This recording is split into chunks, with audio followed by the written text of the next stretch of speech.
Welcome to the Hunger Games, everyone. Did District 12 have any other victors before Hamish? Yes, they had one victor, and that was 40 years before Hamish, winning the 10th annual Hunger Games after sitting in a pile of snakes for 30 minutes. If the rebels did not come into the 75th Hunger Games, who would have actually won the 75th Hunger Games with only victors? As we know, many of the victors, besides like 1 and 2, teamed up to try and get Katniss and Peeta out of the games because they were the symbols of the rebellion. Yes. And so if the rebels had no part in it, I think Finnick, because he was the most skilled. Because after Peeta ran into the force field, he would have just he would just left Peeta there. So he could have saved Mags. He'd probably team up with Joanna, but end up killing her, as he was as known as the youngest victor at 14 and probably one of the best, dealing the trident. Yeah, I think the trident was very important in the 75th Hunger Games, because I think also that just symbolized everyone had their best weapons, so it was going to be the best Hunger Games ever and probably the least predictable.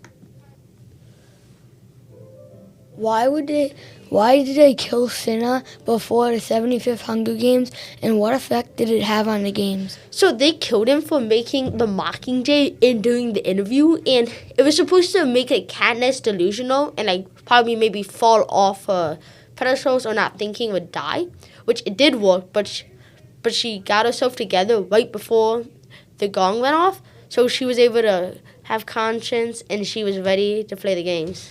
Yeah, one thing I noticed was she just started crying and not wanting to go to the games anymore. She was and it was a split-second decision.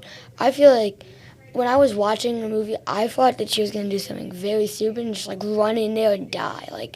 I thought she was going to try and get her bow and arrow and just instantly die. What symbol did Rue play in the games? I think she symbolized hope for just all the districts, because even after Rue dies, we learn that Katniss had such a deep friendship that she went on to still care about Rue, buried her in flowers, which in the book it says that they probably didn't show that. And then when they were visiting Rue's district, they gave the district some of their monthly earnings, which led to a rebellion in that district.